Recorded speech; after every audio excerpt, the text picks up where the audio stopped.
Hello, my name is Crystal Petry, and you are watching the Crystal Petry Podcast Season 3.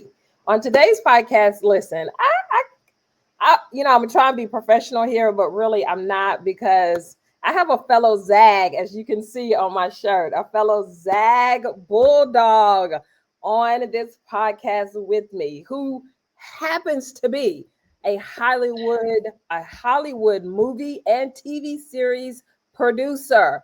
So she's checking all the boxes today. Welcome to the podcast, Mandi Price. Thank you so much. Thank you for that wonderful, warm welcome. And it's a fantastic day. I love how you did that. I love how you do that. And we both have our Gonzaga t-shirts on. Like we are Yep. representing today as Gonzaga University alums. Yes, we are. Proud Zags right here. Yes. So, Mandi, where in the world are you? At this current moment, I am in Los Angeles. Okay. Last week I was in Vancouver, and the week before that I was in Spokane, and then I was back in LA. So I'm sort of just bopping. A lot of traveling for the Hollywood producer. I just love saying that about you. Thank you. I do. Okay, so first question or second question, take us back. What was your dream when you were a kid? Did it involve you working in Hollywood? No. I wanted to be a nurse. Okay. And then I wanted to be a Supreme Court justice. Wow. Okay. And then Supreme Court justice. So the path of that is obviously a lawyer. So my plan was to go to law school. Actually, like that was sort of the big, and then eventually become a Supreme Court justice. But first be an attorney. And when I went to school, so I studied political science and broadcasting. And I figured that while I could, like, I loved politics, I also took a broadcasting class. And because I'm pretty good at like video editing and stuff. And so I was like, oh, if I hone in this skill, maybe that will help me down the road. So I took a broadcasting class and then realized that this actually combines both of my loves, which is, history and politics, and then, kind of the creativeness that, being a lawyer doesn't allow. So it was the perfect combination, actually. So yeah, so I was a news video editor and producer for the first 3 years of my career. You know what? We have more than just Gonzaga in common because I got my undergrad, which, we briefly spoke about, in communications with the emphasis on broadcast media. And first 7 years of my career was working in the news industry as an executive producer and a fill-in reporter. Yeah, that's literally what I was doing. Yes. And the crazy thing is, I started out wanting to be a doctor. I wanted to be an OBGYN. And then I had taken all of my major courses or classes that I had to take in high school. So my counselor was like, just take this broadcast class, this journalism class. It'll be an easy A. We got to put something on your schedule. So I was like, fine. I got in there and fell in love. Yeah. It was I feel the same way. Like I feel it was so wonderful. And it just fed that creative piece of my brain. And I like the idea of you're working it's sort of the team sport. But the thing about team sports in high school or in college is that most everyone participates very well. You're not the only one in your class doing the project. Everyone does it because everyone's there for the same reason. So that was so wonderful for me to get to have that. And when I was at GU, day one, you're a freshman, you're making live TV and it's terrible. But it's it's running on the local PBS, station. And it's it's very funny to go back and be like, what were we thinking? But that's what I loved about it, is that it was so hands-on all the time. How did your experience at Gonzaga shape you and your perspective and prepare you for working in Hollywood? Oh gosh. Um, the thing about GU, which is so wonderful, is that we are a small school with Yes, a big presence. that is true. So people don't necessarily know actually most people don't know where it is. But because I was also in media, I was at every basketball game, and you get to know the donors and you get to know the players, and and you're reporting and you're interviewing them, and you're in with like President McCullough and like his wife, and I got to get to know them, um, and so for me, I was with a lot of high profile people. On top of that, still working at NBC at the time while I was in school. So I was also working with the anchors, the morning show anchors and reporters. And so I was very much just present with everyone. And so you learn those basic communication skills and basic sort of uh, formalities of how to maneuver around just a special demographic of people. Correct. And not in a bad way or a good way. You just learn it's just a different way to maneuver and walk around the world a little bit. And I learned that from GU. And I also learned, like, at Gonzaga, everyone is so kind, like, all the time. They Like, are all the time. so Like, it's very, kind. like, The everyone is so professors, kind. I Yeah. loved it there. Like, and we talked about this, and we're not gonna make this a Gonzaga ad, or maybe Yeah. we will, but I loved it there. The Mhm. professors were wonderful. Even the students were Mhm. wonderful. I enjoyed every moment that I spent there. Like, Me too. I'm yeah, still friends with a bunch of my professors. yeah. I speak with them all the time.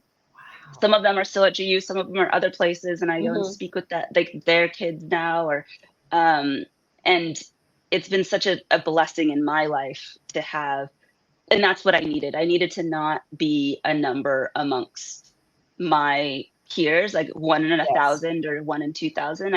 I am a person where I do better with one-on-one connection, or small group connection. Hmm. And so for me, Gonzaga was like it fulfilled all of those for me. Yes. And you were talking about working on the morning show. That's why I was producer, the morning show. Yeah, Hey, it that's what I take was a editing. special person to work on the morning show in the news. I'm just gonna throw that out there. Agreed, Okay, because it's so you go to how work at did like 4 in the morning, or you go to work at like 10 p.m. and then like your show's at 9. And I was working overnights while a junior and senior in college. It was crazy. but look at you now. Look at me Look at now. I you still don't now. sleep, and I can still work those hours. Yes, yes. So what was the step from graduating from GU to Mhm. getting into working in Hollywood?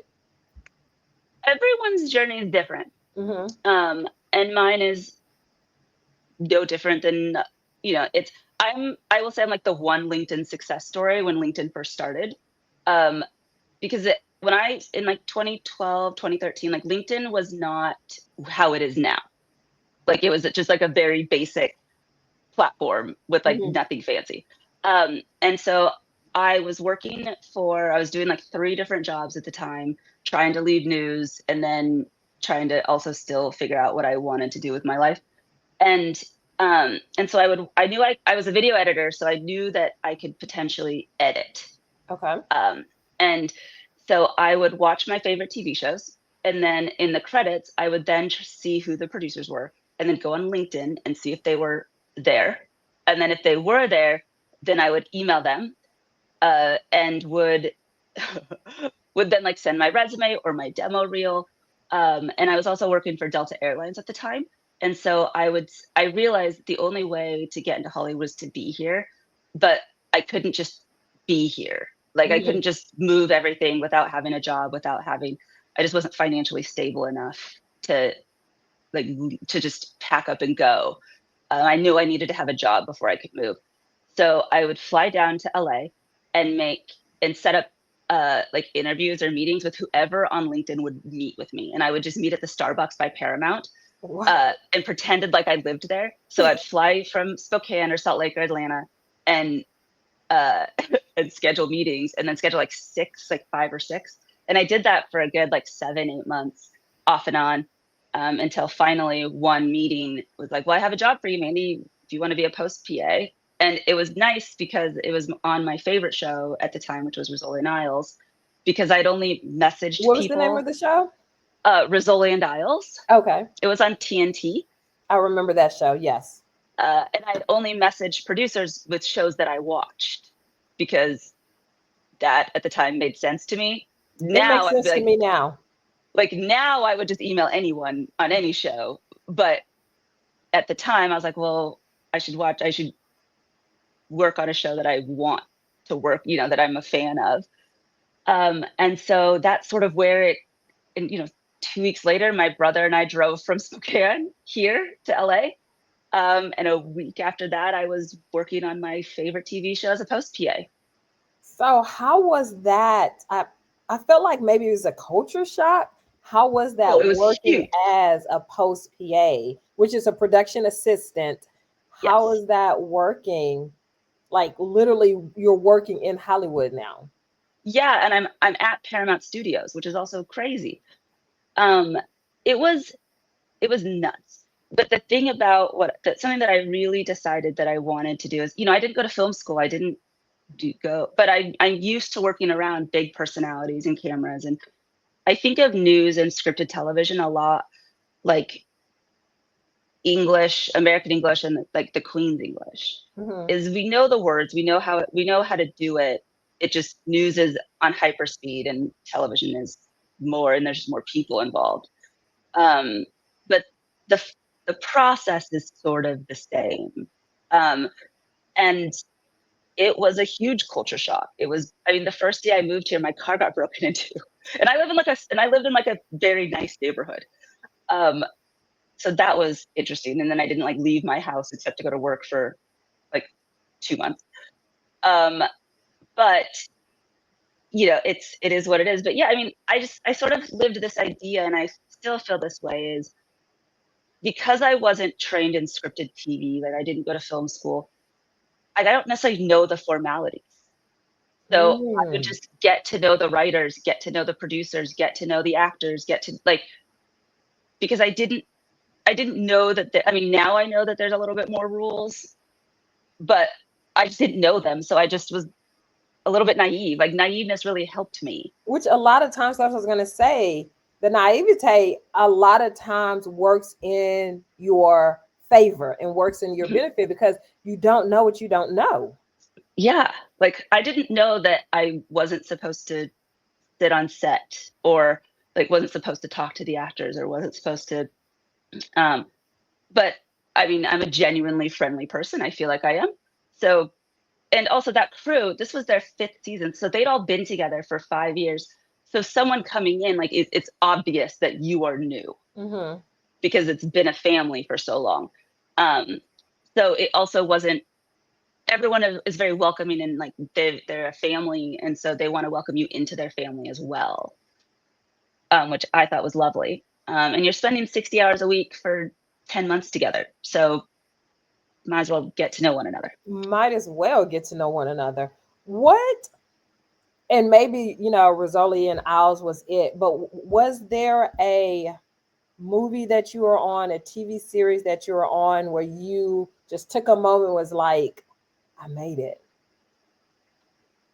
I think every show I do that. Yeah. Okay. I think because I just feel so grateful to be here, and to get to do a job that I love. I can say that every show along the way, I've been so lucky to work with really the best of the best in Hollywood on every single show I've done. Rizzoli and Isles was such a gift. It was the hardest show I've ever done, in personal, different ways.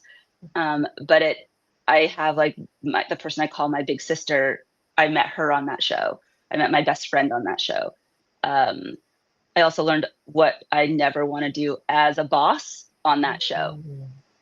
So there were also a lot of hard lessons that were learned on it, but I loved it. And we were on Paramount Studio, we were on the lot, and the Hollywood sign is just down the street. And I was driving, because I was the PA, so I was delivering DVDs to the head of Warner Brothers and the head to TNT. And and like every day there was just always something like, I can't believe I'm here. And then, sort of as my shows progressed, and, I worked with Joe and Anthony Russo, who are directors who, at the time, they were also filming Infinity Wars for Marvel. And they were my bosses. Like that was, and they're just like the nicest. And I learned so much from them in a very different way of like how to navigate high profile shows and then also still do your job on other shows. How to navigate that and do it kindly. Like you can be kind in this. So important. Like you can. And then working with Seth Rogen and Evan Goldberg and Ben and Kyle and Ariel on Future Man, and like Josh Hutcherson and, Liza Coop and Derek Wilson on that show. That was a whole other thing because that was a show where I got the promotion to like a post supervisor, which is more of a management role.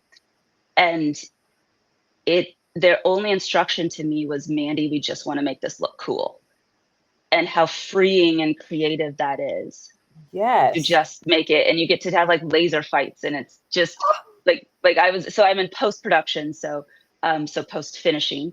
So editors, sound design, visual effects. I mean, I'm in physical production as well, but my department is post. And so, so to have, kind of my other two jobs, PA to coordinator, you're a little more of like a paper pusher, data input, data management. And then as a soup, you then creativity is now evolved into the job. And to have that piece be it was so cool. And that was also the first Hulu streaming show. So that's also like a huge part of my career, is that I was the first, like maybe second, but like first or second streamer, like post-producer who'd done streamers. And wow. that has also elevated my career in a whole different way, because I started the way we all sort of work on streaming shows now, without knowing I was doing that. Like it was, yes. And how we as consumers watch TV, because more people, and I don't know the number specifically, maybe you do, but more people are watching their shows on a streaming platform as opposed to traditional cable now. And to see that difference, because Rizzoli and Isles was a cable, it was on like TNT. It was. So it was so to go from that to then a streamer was, I had to learn my job, because we were everything was on tapes, and then to go to that to digital, that's a huge sort of leap that I unintentionally, it just was the show that I got next, or that my boss, that she got next, and I was lucky enough to be partnered with one of Sony's top producers. So I got to work on all their top shows because of who my producing partner was. And that I would have never gotten to where I am without that trust. And that's, to me, amazing. So every day is sort of a like swing back around. Every day is a bit of a like, oh my gosh, I can't believe I'm doing this. But even, I mean, I always say, like, if I drive by the Hollywood sign and I don't have butterflies, then I need to be doing something else. That's a good tangible sign. Yeah. That's a good tangible sign. What are some of the other shows, movies, TV series that you have worked on? I will go in order, because that's the only way I know how to do it. So I worked on Rizzoli and Isles. Then I moved over to Sony and worked on a show called Imaginary Mary, which was an ABC show. And that was great because that was it was a live action animation, which was so we had there's puppetry that was involved, which was, I'll swing by why that's important later. There's that. And then I worked on Deadly Class with Joe and Anthony Russo, and then worked on then Future Man season 1 and season 2, and then was prepping season 3 when I got moved to Little Fires Everywhere, which was amazing in its own different way. But before Little Fires, I skipped one. Is I did 2 pilots. One was called The Hypnotist Love Story, which was from like my best friend wrote it, and it was my best friend who was one of the co-showrunners on Rizzoli and Isles, which was amazing. So there's seeing that around. So she is sort of my first promotion as a department head. But then really at the same time, there was my post producer who I was working for is now the head of post at Sony. And she offered me my real post producer job, solo as a department head, on a pilot called Woke. And the way I got it was because it was a live, we did the live action animation show Imaginary Mary. And this show, Woke, was a live action animation. And so I'd already done it before. I already knew the process. And I like was one of the first. So, and that was the first time for me that I had found out later that my old boss had interviewed for that job, who had been a post producer for like 10 years. No. And I beat them out of that position simply because I'd already known how to do the type of show that they were looking for and my glowing personality. Yeah, absolutely. And the fact that you were a Zag. And exactly. All of those things. Yes. I mean, they are Canadian. Like, yeah. So then, so that then led to, because I'd worked with just so many high profile, Seth and Evan, Joe and Anthony, my resume was sort of stacked with these high caliber producers and directors, which then for Little Fires really helped out. Cause that was, that's the first show to me that was high profile in a whole different way. That was because a huge show. Because you have Reese and Carrie. But that was also Hulu's like huge like launching point for the limited series ness, and that was just big in that way. And then I've sort of been with Hello Sunshine and Seth and Evan ever since. So it went from Little Fires Everywhere to Daisy Jones and the Six to Surface. Well, in between there's like a pandemic in between, in case you didn't know. There's that, and then I did a Taylor Sheridan show called Bass Reeves, where I met David Owelio, which was my highlight. Like, that's I love him. He's such a great actor. I love that man. Like, he's a great actor. He's a great human. He's great in all the things, really all the things. And then I ended up producing his wife's documentary, which was a whole other thing, which was so cool to work on that. All that was sort of when the strikes were happening. So because it was a non-union, and we could be working. And yeah, like, so then there's that. And then, Daisy was before, that was the real moment when we were nominated. Like, we were nominated for Emmys for Little Fires, which was also so incredibly cool. Like, I cried and screamed and jumped up and down, but it was the pandemic. So we weren't together to celebrate. So that, like, so you're sort of celebrated with yourself, which was super sad. But so then with Daisy was like the first time that we got to all be together and celebrate all of the award success of the show. And like, so much of our heart and souls went into that. So that was really special. And then now I got done with Surface season 2, and then the studio season 1. So both Surface and the studio are airing right now on Apple.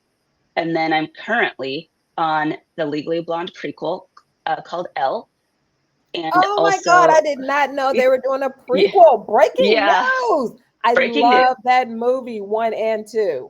Yeah, so I'm on that. And then I'm also working on, and these are both for Hello Sunshine. And then I'm on Lucky, which is another book to screen adaptation with Anya Taylor-Joy and Jonathan Tropper and Cassie Pappas. And it just is like, it's huge and massive in the scale. That's so cool. But yeah, there you go. That's my resume. You are a big deal. Like, you are a serious big deal. I don't know if you realize it because you're like in it, but you're a big deal. Thank you. I've been so lucky to work with such wonderful collaborators, and it's not just me. It's a team. It's a team effort. It's a team sport. And I feel so lucky that I just get to work with beautiful people all the time who trust me and my team to make their shows special. What has been some of the learning curves? And I'm sure that's been a lot working in Hollywood. What has been a few of the learning curves for you working in Hollywood? Yeah, a lot. Yeah. uh, I think for one, it's been what like not that we keep information secret, but how to tailor information. Because I'm the one of the few departments post where I have like five bosses. So I have the showrunner who's the head writer. I have the studio, and I like so who sort of they pay for it, and sometimes it's the same team. And then I have the network, and then I also have like other bosses, and it's how to provide the most information to every team without like stressing someone out because we're delayed, or without causing red alarms where there's not any. Really, the process of information of how to tailor that to each unique group Hmm. has been a bit of a learning curve. um, but also early on it was kind of just learning how people want something from you because of the title. Because in Hollywood, everyone, it's something I don't like about it is you walk into a room and it's, "Hi, my name's Mandy. I'm a producer."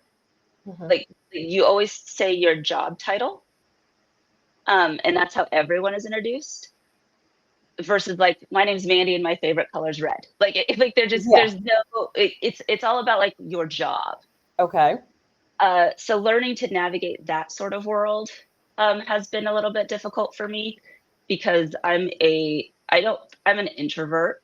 Um, so when I do go out for work, I have to parties, and I understand that it's my job to do that, and it's my job to be visible in those ways. Uh, I also find kindness in that, when a lot of people just want something from you because of the companies that I work for, because of Hello Right. Sunshine. Um, and so it's how to navigate that world a little bit that I'm not really used to. That Mhm. I still find it difficult. Um, but what it also then means is I have a really great group of people who protect me in that, um, and have helped me and guide me along the way to make that less of a worry for me. What have you learned, or maybe how have you learned it to tell the difference between the people who genuinely just want to get to know Mandy Price and be in your company versus those that are like, this is Mandy Price, the producer. What can I get from her to elevate myself or to get myself into Hollywood? Yeah. Um, I still don't think I really know how to do that. Um, I just really try to be kind to everyone, and I want to. This isn't about me. It's about us, especially like as Black women. It's about us as a community, and how do we bring each other up in a world that doesn't necessarily recognize us.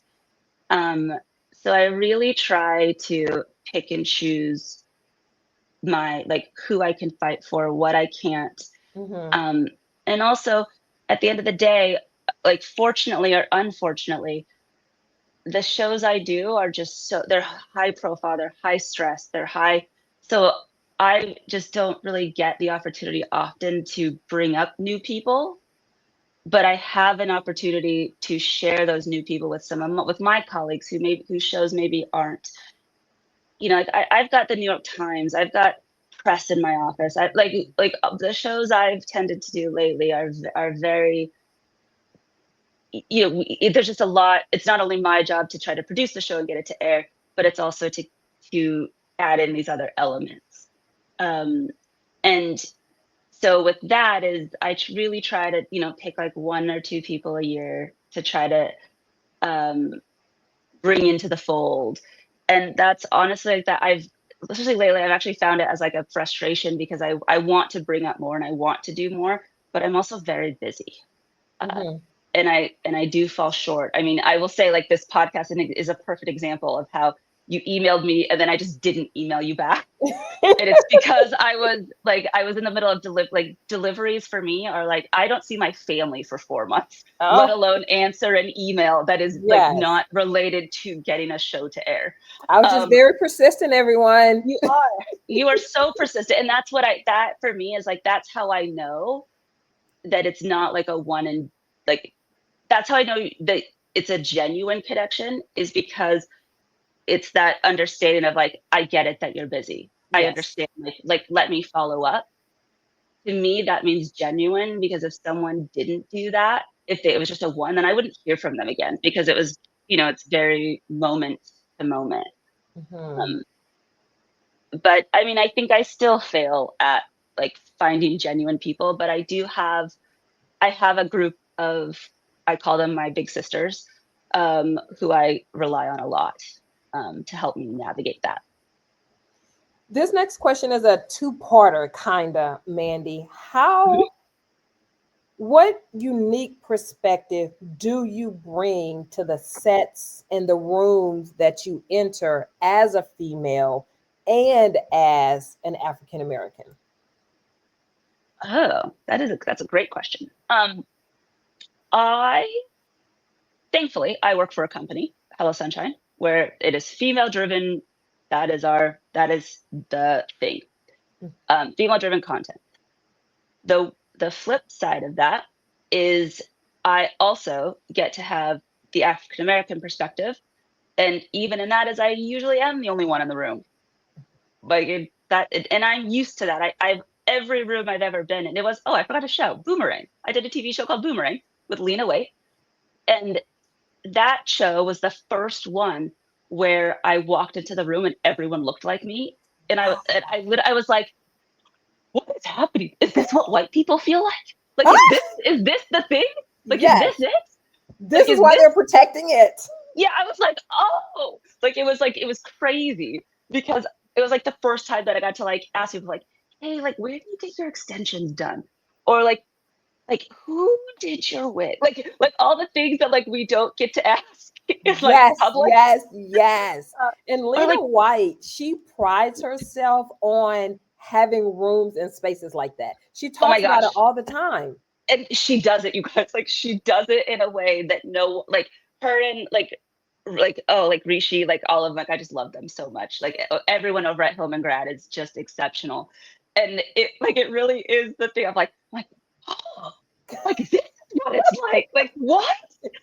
Um and so, for me, that was huge. Very early on in my career, that one was right after, that was in between season 1 and 2 of Future Man. No, season two of Future Man, and was that one. And it was like, it empowered me in a way that I'm actually surprised at how much it did. Um, because I learned before I had my own department of like, okay, this is how you do it. You can do it. Like it's Mhm. possible. And so for me, that was just that was such a cool, like I only did one season. I did the first season, and it was so fun to do that. But as a Black woman, I'm often the only one in the room, and like I will say, like I will totally be casual. Is not only in that is I'm a Black post producer. There's only 5 of us, so Really? there's 10 total, but so post supervisor is to my title if I were to do a feature. Hmm. So there's 5. There's like it's like 5 and 5. There's like 5 in TV and 5 in features. Um, and even I was talking to Quinta Brunson at the Emmys, like for Daisy, You and said that real casual, like I did. real casual. I know her now. We're like we've seen each other multiple times now. But I had just taught a class at Gonzaga, about Abbott Elementary. Was co-teaching a class, and so I was talking to her about it, of how like inspired we were by the show, and how Gonzaga reached out and asked if I could co-teach this for the education department. And so I was telling her about it, and she's like, "Well, Mandy, like, what do you do?" And I said, "Like, I'm a post producer." And she looks at me, she's like, "Wait, you're a Black female post producer?" She's like, "I didn't even know those existed." I was like, well, there's 5 of We us. Like, do. we're here. There are 5 of us. And she's like, let alone that you're here. Like, she's like that. And also, you're on Daisy. I was like, yeah, like that, that was a huge show for us and for Hello Sunshine. She's like, that's amazing. She's like, we have a lot to talk about. And then she just like went on her way, and I was like, oh, Exactly. because I'm just such a big fan of hers, and like I love her. So it was very fun to have that conversation. Um, but yeah, so I'm used to it being the only one in the room, and then I feel like with me, it's me and like honestly like someone from hair and makeup. Like that's usually it. Like that's like that like are like the it's and that's it. So it's fun to get to work with like just now the shows that I'm just the high caliber shows there you get to see it a lot. Oh, actually you get to see the I work with a lot of females, but it's nice now that I get to actually bring in, it's nice to see more people that look like me on a show. It's not perfect and we're always trying to do better, but it's happening. And I have a lot of black female editors that I love to work with, which has been really great. And we're trying, but I will say there's frustration at times because sometimes you look at the script and you're like, you can't say that. You definitely can't say that like that. That Like, was okay, literally, yeah, that was going to like be my next question. Like, how do you challenge or push back against known and even unknown biases that come across your desk? the great part about it is that I work with incredible people who are always willing to learn and listen, always. So I really don't have a problem with like they have provided a safe space for me to be able to push back on something or say like, hey, maybe that's not it. Maybe let's do it this way. Or, yep, that definitely is offensive. We can't do that. Like that's like, please and thank you. But the great part also about being in post is that, and being truly the post producer that I am uniquely, or that Hello Sunshine and Seth and Evan have like invited me to be, is they invited me to be a creative collaborator with them, so that the show feels that it's all of ours. That I'm not just a post producer, that I'm not just in this, and that I'm just in charge of the editors or whatever, or getting the like. I am so lucky and honored, and my team is that our opinions are valued, Mm-hmm. and that is huge because especially as like in post production, we are the redheaded stepchild of no one. I mean, no one knows what I do. No one still knows what I do. No, like like everyone's like just like, oh, it's too technical. Like, oh, it's post. But in fact, like I'm like on a TV show that I work on, I'm like the third person hired. It's the showrunner, so the head writer. Mm-hmm. It's the physical, like so the line producer, so the person who's in charge of physical production, and then it's me as the post producer. So I'm involved in the show essentially the day the scripts are written and then my overall the overall job of post production is to get the show to air. So uh so and because we then work on these huge high profile shows, it can't just be like when the director says cut, here post, good luck. Ah, It's that in order to shoot it properly, we have to be you have to involved be or you're just going to involved. shoot it wrong. Like, Yes. so it's, even like literally even today, it's like, I'm, after this meeting, I've got a concept meeting for a few episodes, and it's like, okay, Mandy, like how are VFX going to work for this? Where are the music for this? How is this going to happen? Like or let's talk about it. How are we going to, like, that's sort of what it always is.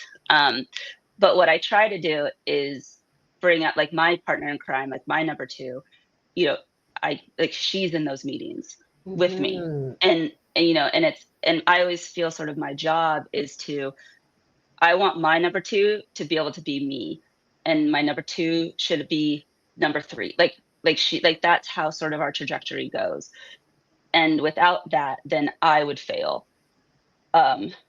And I'm grateful I have just a strong, massive team with minorities. Like I've got a full I have a full female team, which is nice. Very Um, nice. so we're all type A, OCD, spreadsheet hungry. Yes. Um, it's lovely. Um, but it's I've got a black female, I've got an Asian woman, I've got I want to build my staff when I have the opportunity to reflect the world that we live in. And everyone should do that, like reflect the community, the city, the state, the world that you are in. It shouldn't be that hard. I mean, I'm just throwing that out there. It should not be that hard. What do Agreed. you wish more people, especially women, knew about the business side of Hollywood? Oh, that it really is run by men. Um, and it's also really run by accountants. Really? Yes, everything is dictated by the accountant. And it's like this Wow, I did not know lofty, that. it's this lofty group of people who dictate how much money you get to spend. And like, yes, like I have some influence in that. Like it is my job, like budgets and all that, like it is. But like at the end of the day, it's also like an accountant who like has crunched numbers, and you're like, you do know I'm a human, so like I can't work like 4.2 days, right? Like that's like not like a thing. Um, so like it's 4 days or it's 5 days because that's 4.2 is not a day. So sorry. Um, but so it's a lot of it's run by accountants. But I think Hollywood sort of gets a bad rap in terms of um like people are jerks and they don't, and honestly like we're a bunch of artists, like the people who want to be here, who are here, we are your weird theater nerds at the end of the day. Like we all kind of went to theater club, we all sort of like we're just like we are in your art classes, we're in your like we weren't really the popular kids Hmm. in school. Like it wasn't that's not really who we are making television. And so for me, like when I moved to LA, it was like the first time I ever felt, I was like, oh my gosh, like I am in a city with a bunch of creatives. Like this is Wow. amazing. Like the whole city just wants to create. Like, and we all sort of, I'm on the board of an organization called Real Start.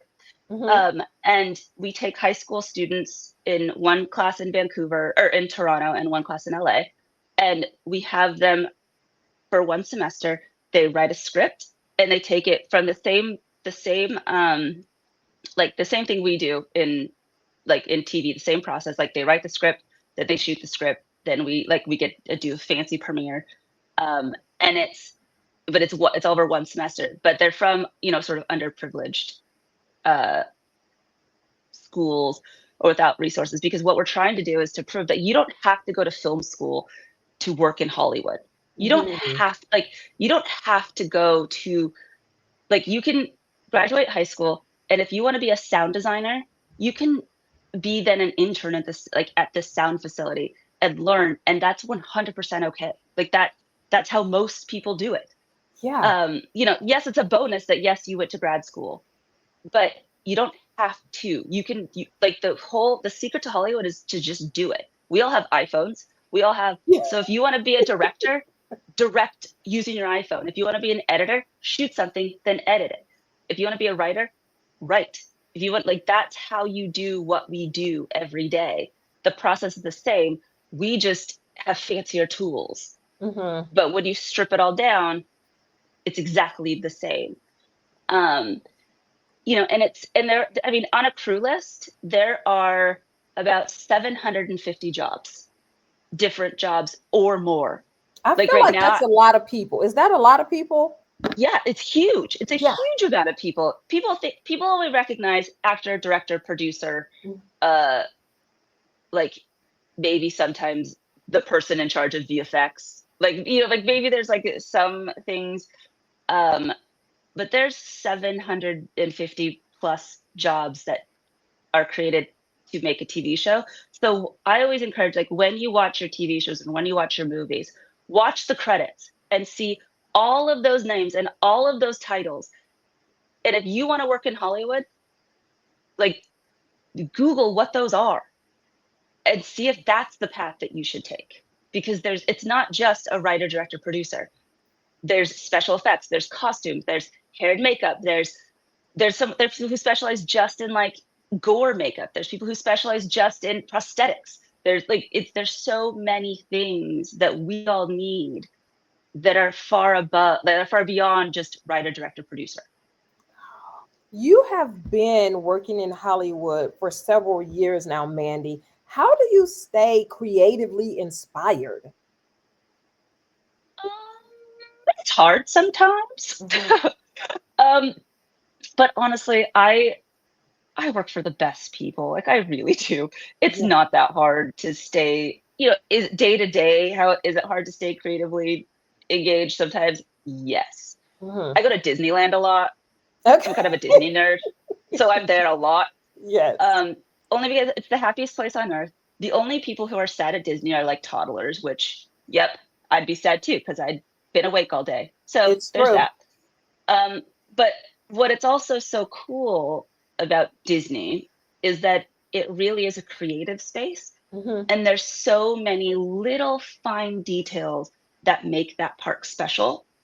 And that's why I like it, because it's those little details, which I then really try to apply to my job is like, yeah, I can make this explode and that will be cool. Hmm. But the little Bambi deer that's behind the explosion that no one notices Yeah. is actually like the cool piece, because that's actually what your eye catches, that it's movement and makes it look more real.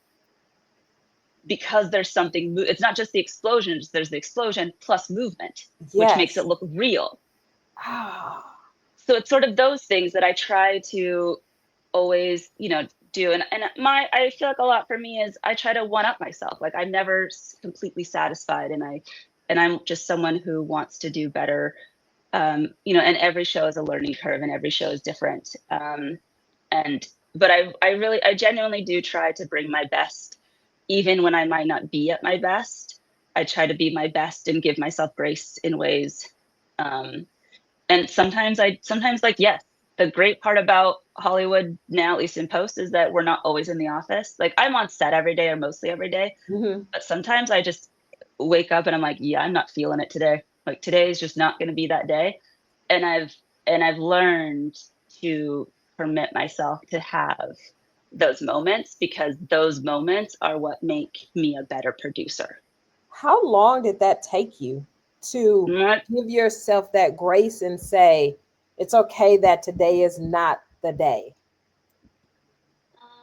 I would say it took me a good like 6 years. Like I think that to me was sort of the overall pandemic lesson, Hmm. that I had learned, was that piece of like, it's like to give myself grace, because before that it was hustle, hustle, hustle. You know, be the best you can be. I was taking like 20 Adderall a day, like like working 80, like 200, 300 hours, and the pandemic just shut us all down, so we Hmm. just couldn't do anything. And so then doing a show during, oh, I forgot Archive 81. That show was lovely. I also did, that was my pandemic show. Oh my gosh, you guys, I've done so many. Um, Wow. my pandemic show was Archive 81, and we were the second Netflix show and the second TV show in all of Hollywood to get started again. I forgot about Ah, that one. you That was are a a whole big other deal. thing. Oh my gosh, that was a whole other crazy adventure.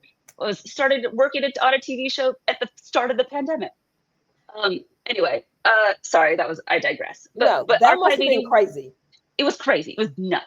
It was nuts. It was the first time I had never met my boss ever, like on a TV show. Like I'd never met the person that was my best friend. So my job is to be best friends with the showrunner, because at the end of the day, we're the two people who are on the show the longest. Okay. So we are very tight. But it was the first time that I'd never met her until like almost 18 months later. What? Yeah, and yet I talked to her every day. We FaceTime all the time, but I actually never had met her in person. Yes. So that's a whole other crazy story. But with that, it's like it was that show that really that taught me to take moments, Hmm. um, and to, you know what, and today is not the day, and I will do the bare minimum today, and I will be better tomorrow. But if I don't have those, if I refuse to take those days, then I get burned out, and then I'm not at my best. So I Hmm. have to take those moments What or is a those days. stereo? What is a stereotype? And I'm sure there's many. What is one stereotype that you would like to dismantle about Hollywood? That we're a bunch of rich snobs. That is one. Because I will say, uh, it's 1%, if that, who Hmm. is very, very, very wealthy. Uh, and then it's the rest of us who not to say we make like it's paycheck to paycheck, but our salaries are not as large as one would think. Like I have a fancy title, and yes, I personally get paid a lot, but I've worked very hard to make sure that, because that was something that I learned early on of like how like the rates in post production, for instance, are just Okay. so much lower than most other departments. And so I really took that, and again, it's that naivete thing and I also like just ask the question of like, why? Like even my supervising producer title, there's only 5 of us, 6 of us maybe who have it in post production. Most studios don't give us supervising, like we stop at producer. Okay. But I've worked hard to push the envelope in that well, no, like the job I did 2 shows ago, yeah, I guess technically it's the same job, but I've grown. Like my Your team has knowledge grown. has grown. My knowledge, I'm more hyper, like more is expected of me. Therefore, a title bump is also expected. That is like also if like sort of a writer who's only been in the industry for like 3 or 4 years gets a supervising producer title, but I'm the head of an entire department and a $10 million budget. Like, kind of feel like my title should reflect that. Like, Yes. like in Yes, a it should. comfortable way. Like it's a fight, but for me, it's the fight of like if I know that I have a studio like Hello Sunshine and Point Grey who support me in it, and to have that, which means I can go to the studio and say, I love that you think that the post producer stops at post producer, but like here's all the reasons why it actually doesn't. And actually, like even like last year, it was cool because I got to be on the Producers Guild. Like we were redoing the credits, and the Producers Guild invited me to be part of the team who decides like credits and like Wow. legal terms of things. Yes. And something that was something that I really pushed for was because I was representing post was to put in every single title like executive producer, also applicable to post production, co-executive producer, also applicable to post production. Because if you put it in writing, that way now every time I go to a studio and say, Mandi, precedent is we don't title you more than this. And I say, I get precedent, but also the Producers Guild allows it. Yes. So it's just those things that you like that people don't think of. And, post is a bunch of men. I'm one of very few women, let alone Black female. But I also have the chance right now, and I'm in a position where I do have high profile producers who will fight for me and who studios listen to. That might not be the way it is next year. That might not be the way it's in 2 years, but right now I have that. So how do I use that power for good? Absolutely. Oh my goodness. What are some things, or maybe one major thing, if someone is wanting to become a producer in Hollywood, like a practical thing that they should be working on or learning right now before they get to Hollywood?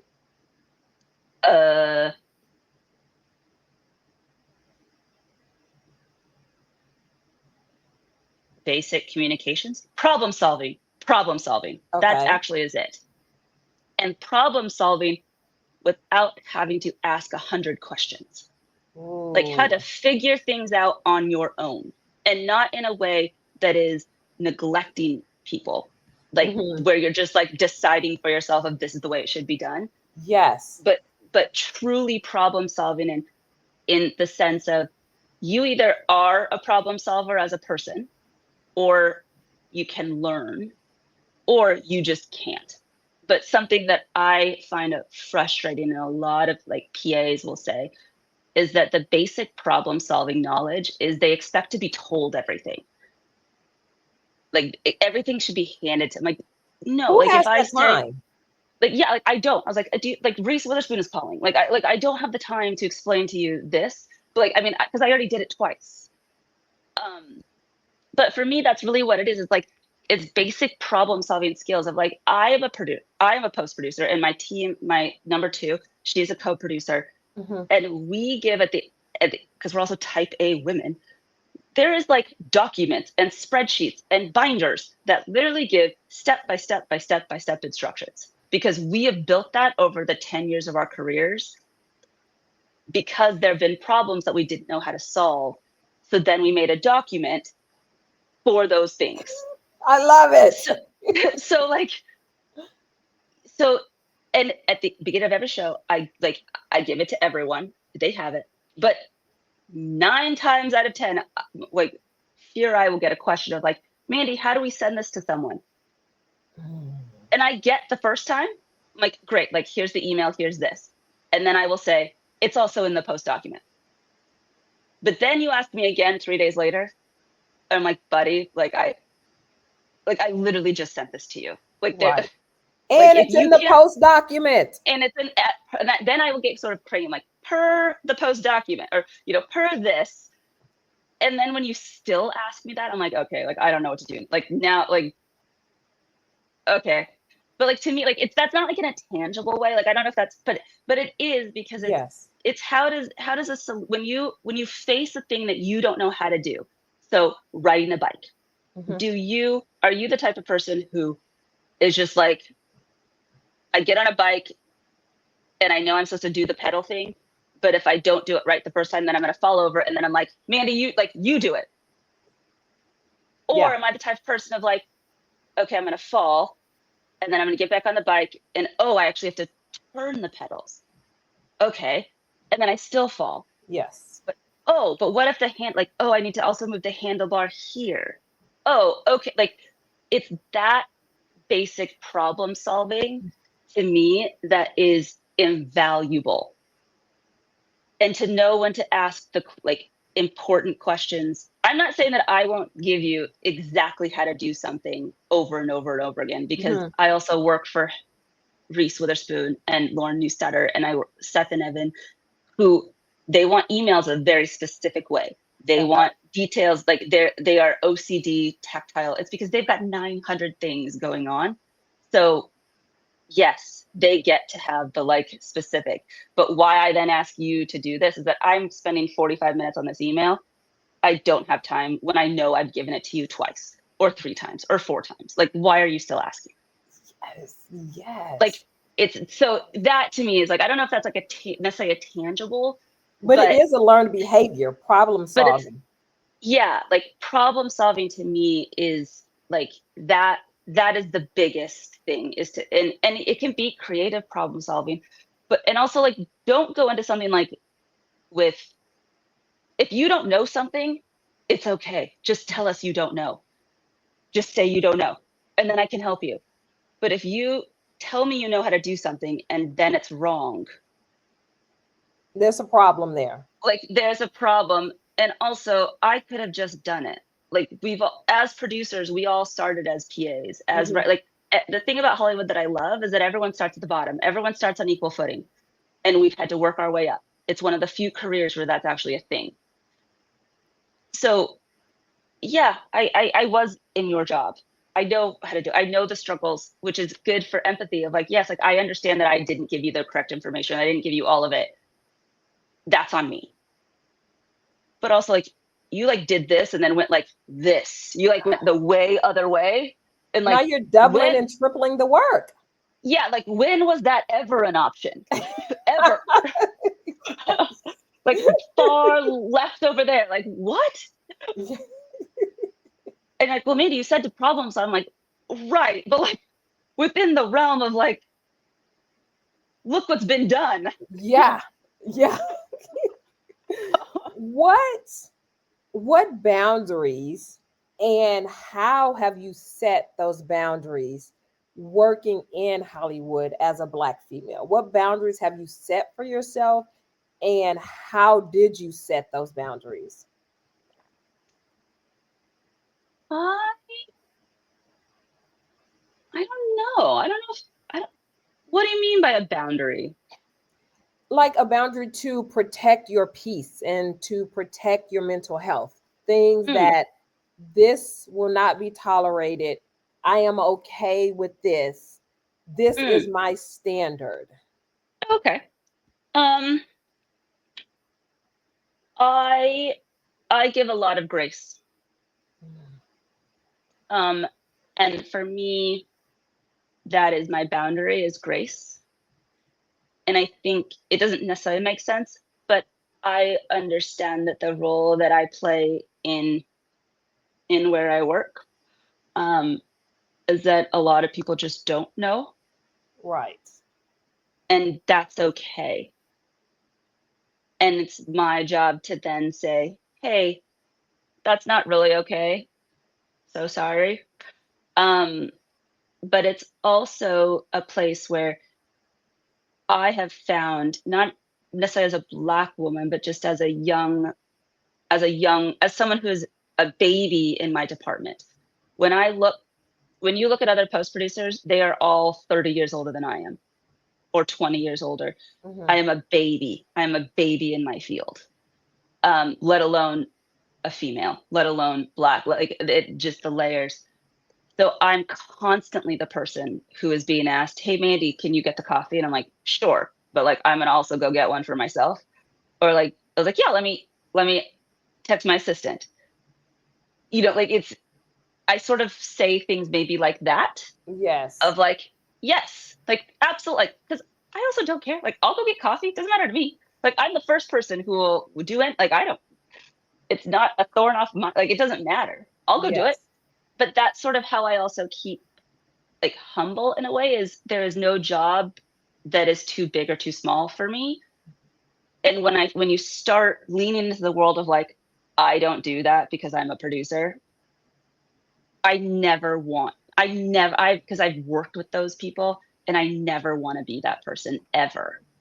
So my boundary is that I give a lot of grace, so that when I do need to make that statement of establishing, hey, I am not just an assistant. Like, when I do have to, it's that there have been several instances prior Yes. that I can then say of like, listen, I don't mind getting you coffee for the third time this week, but I'm actually the post producer, and I do need to be here for this scene, and I do need to see it. So I'm happy to get my assistant to do so. I I love don't know if that that. I don't know if that answers the Yes. question really, but like that's I love that. that. I feel like that can work, of course, work in your industry, but work in anyone's Any, industry. Any yeah, industry. Yes. any industry, any industry. That's sort of where, because what a secret that people don't realize about Hollywood too is, Hmm. like, we don't get like management training. Like, that's like not a thing. Like, we don't, you just progress in your field, and you Right. just get more responsibility. But like, like as a doctor, as, you know, CEOs, as CFOs, like you take training courses, you go to Needy, like you do all those things. That like doesn't exist for us. So there's a lot of very bad managers, and I was a bad manager once upon a time as well. Uh-huh. But what I always try to keep in mind is, how would I want to be treated if the situation was flipped? How would I how would I want to be treated in this moment? And I do that The because golden rule. I know at the end of the day is my first inclination is to always be kind. Hmm. And that's hurt me, and I've had to like let go of. I've had to work with it. I've worked with amazing people under me, but I just realized that I'm not the manager for you, because I don't micromanage, because I pay everyone to do a job, and I expect them to do their job. I will teach you, but then I expect you to do it. And Hmm. I'm not going to hold your hand along the way necessarily. And some people don't work well that way. And that's okay. I've had to learn how to fire people that I didn't want to fire, simply because I'm not the type of manager for them. Right. And there is a manager out there for you. It's Yes. just that's not me. And that's okay. That, Just like you said, it like every person is not for every person. mhm. Yeah. And that was a lesson that I had to learn as an employer of people, um, that I Yes. didn't anticipate needing to learn, because I'm not like a CEO or like a CFO, or like I'm a producer of people. Like, but then I realized that, oh, when there are HR complaints, like, yep, like at the end of the day, like, my job is to protect my team and to do the best for my team. But what that also means is that there is like a legal responsibility that I have and a managerial responsibility, even though no one taught me how to do it. But my parents were small business owners. So I grew up with them as an example of how they treat, and my grandparents, like together, we owned a golf course in Spokane. And so I learned as a child, like what it was to be an employee, an employer, and an employee. And I've tried to really take those things of like, my grandma was always very nice as a boss. And that's sort of what I wanted to be, was like very nice as a boss. Well, Mandi, we could talk. Like we could talk. We have so much. Thank you so much for taking time out of your ridiculously busy, well-earned schedule to do this podcast with me. I am so appreciative of it. I'm so appreciative of you. Thank you so much. No, like this has been so wonderful. And like, thank you for your patience and your kindness. And just like, honestly, y'all, like from one person to another is like, I received a list of questions and I've never seen a document more beautiful in my whole life. So much so that I printed it and sent it to the Hello Sunshine PR team and was like, here you go. Like, you're welcome. Like, this was like, Crystal did this and this is what I now expect. Yes. That's that type A OCD personality. Like, it's so beautiful. Thank you. It's so beautiful. I've never felt so comforted. And like, question list. You know what? You are so welcome, but thank you for seeing me. I feel so seen and validated right now in this moment. Thank you. You're welcome. Thank you. Thank you for being this, like, I feel like you should like take a picture and like post it to like, if this is a video or like, because it really is so stunning. Like, you should sell this. It's beautiful. Oh my God. It's gold and lines and like dividers and like exact question. Like, anyway, thank you. I see you and I hear you. And I love this. I mean, that's what you get from a Gonzaga alumni. I know, guys. We're a little bit of we are a rare, beautiful breed. We are. We absolutely are. But thank you so much again for being on the podcast, for seeing me and edifying me. I appreciate it so much. Thank you for this opportunity and for providing this opportunity for me to speak about my truths, but also like I have a kick-ass job. Thank you for letting me speak about it. Like, I have the best job in the world. That part, please, you do. Like, come, everyone, come to Hollywood. I promise, we'll show you something cool. That part. I mean, you are a big deal. Like, I'm gonna keep repeating that, and I hope you receive it, and I hope you accept it. You are a big deal, and you deserve it. Thank you. Thank you so much. Not me. I have a great team.